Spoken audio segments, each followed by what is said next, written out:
Welcome back, everyone. Today we're going to do another video, another review. Today we're going to be reviewing the Falcon and the Winter Soldier that came out last night. Episode 1 starts. Disney Plus show, as you know, featured in the MCU, featuring, of course, as the name says, Falcon and Winter Soldier. So, of course, spoiler warning, and let's dive straight into it.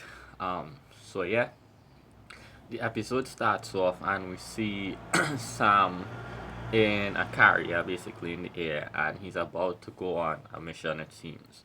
And this mission is basically Sam going to rescue a soldier from a terrorist group, it seems, called the LAF. And what is so important or makes this mission feel important then is the fact that Sam has to rescue him before the kidnappers cross the border. If they do, then he wouldn't be able to go over there and get him. So this is basically the scene from the trailer where we see Sam flying through the canyon and stuff. This is that scene basically. So it's pretty action heavy. To anyone who says the MCU wasn't dark, this was dark. Sam pretty much killed a lot of people. um, but yeah, what went on in this is basically Sam flew up to the plane that had the guy. He used Red Wing to cut open the door and he went inside. And in doing so, he began to fight with the guys. He used his wings as a shield, deflected the bullet, and it shot the bad guy who was the flyer of the plane now in the head. Um, but yeah, they then put on paragliding suits, it seems, and jumped out of the plane. Um, Before that, of course, Sam actually kicked him out of the plane, so he's dead. Yeah. Um, but yeah, they then go on the chase now with Sam chasing them through the air.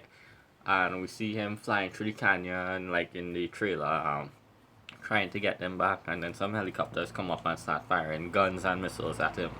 And all this is from the trailer. So basically, the trailer for this that we got before was basically just from episode 1, it seems. Most of that trailer, at least. So we see Sam doing that, and it leads to him rescuing the guy eventually. He blows up the helicopters and all of that, and he saves the guy just before they cross the airspace. We then cut now to after the mission, and we see Sam with one of the agents, I guess, or one of the soldiers at a little restaurant kind of tea place, and they're just talking, and he informs Sam of this new group called the Flag Smashers. Uh, this would be the main group for this story, I guess, the series. I will delve more into the Flag Smashers in the next video that I do to review the next episode when it comes out, because they didn't do much here and I don't want to go into comic book spoilers and all of that in the very first video. So I'll do that when they show more of them next video. Um, so yeah, and then the guy makes a joke and he asks Sam basically if if it's true that Cap is on a base on the moon. And of course, this is a reference to Sword, as you all know. Nick Fury is on in space with Sword, so this is like a quick little nod to that. And he asks Sam if Sam flew Cap to the moon, and Sam is like, no, no, no, he didn't. But with the MCU, you never know. You never know. So because Feige said Cap is out, but we never know. So yeah, we then cut back to DC now, because Sam told his friend he had to leave and he's going to DC, and we see why he's at DC now. There's a memorial kind of service for Cap now, and we see a cameo by Don Cheadle, who is of course War Machine. And him and War Machine and Sam then are speaking, and he's telling them, you could have take up the mantle and whatnot. So it's more of a kind of discussion, because both of them were snapped kind of and they came back. Well, not both of them, but Sam, that is. So he's kind of telling him, you should have took up the mantle for Cap. And he mentions that when Cap gave him the shield, he said it didn't feel like his one. But basically, this service was just to memorialize Cap. They put the shield in a little display case, and basically Cap is gone, dead. I say dead because we don't officially know if he's dead, so dead. Um, then we cut to what seems like a Winter Soldier scene, and it's Bucky as the actual Winter Soldier, and he kills a group of men. Um, and then there's this Japanese guy at the end of the killing spree who's trying to get in his room, and he's like he didn't see anything, but Bucky proceeds to shoot him in the head and kill him as well. And then we see Bucky wake up. So this was a nightmare that he was having. Um, and in the nightmare also he said Hail Hydra. So this is maybe not just a nightmare, but maybe a flashback to something he did when he was in Hydra. Um, and now we cut forward a few hours into the day now, and we see Bucky at a therapist's office talking. And he's being sassy, because Bucky, and he doesn't want to really speak about his nightmares, and the therapist begins to write, and he decides to talk, and he basically mentions he's been fighting from one war to the next. His only free time was when he was in Wakanda for like a few months, basically. And she mentions, or we get the revelation then that Bucky has been pardoned from his crimes. He is a citizen, I guess, of the U.S., and he has to follow 3 rules now. I won't spoil what those 3 rules are, but you'll see it in the episode. But yeah, we get that. And we get a scene of him trying to enact the rules where he goes up to the lady in the car. He listens in on their conversation. He drives the car a little bit. He goes up to the car. He apologizes to her. And he punches a man out, and then we see police swarm the car. But yeah, the therapist then takes his phone and says he has no friends because, he doesn't even have 10 contacts, and the one friend being Sam who reaching out to him, he's ignoring him.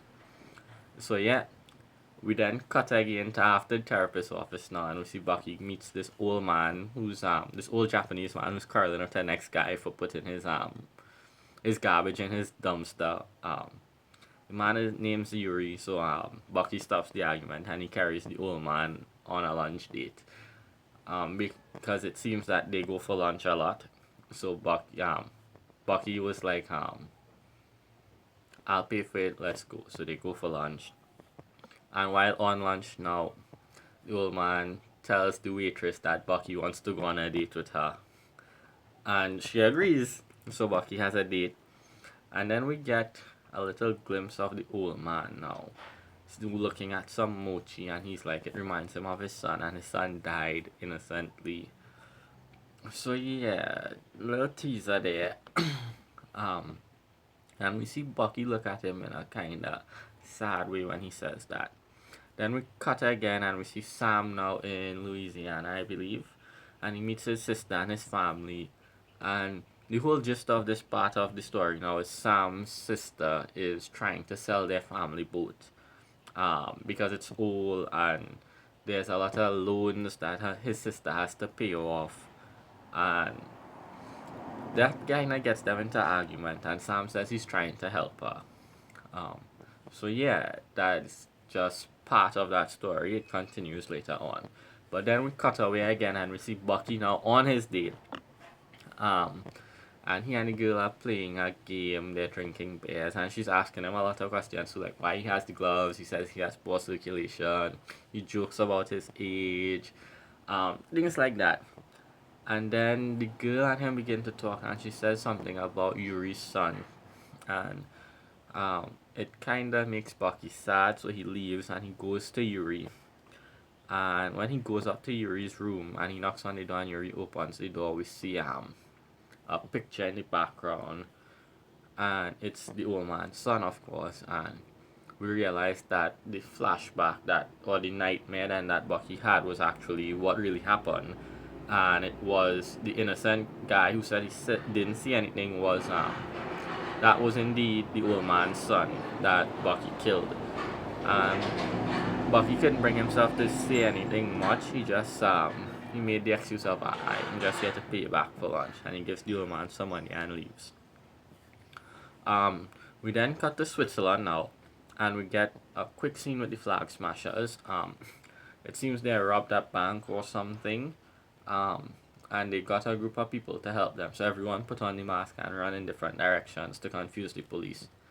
But we see one of them who was there, who actually committed the crime.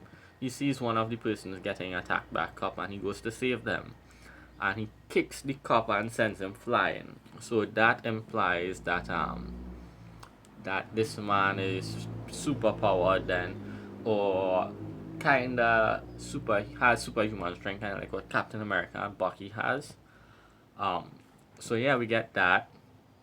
Also, Sam's friend, the soldier, was there to try to see what's going on, and he got stumped out pretty easily.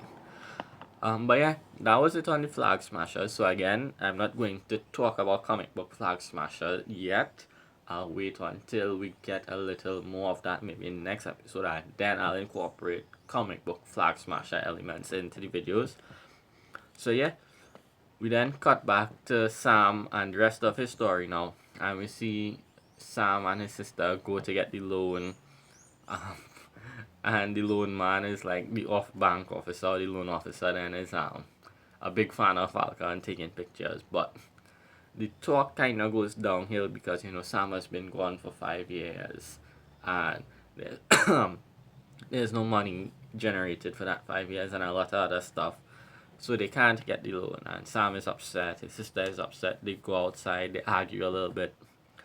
I guess we'll get more on that later on, because it seems that she has some kind of grudge against him for leaving to be a hero. So yeah, then we see Sam's friend calls him, and he shows him the video and clip of the Flag Smashers committing the crime, and they kind of hint at the superpowers and him being like Cap in a way.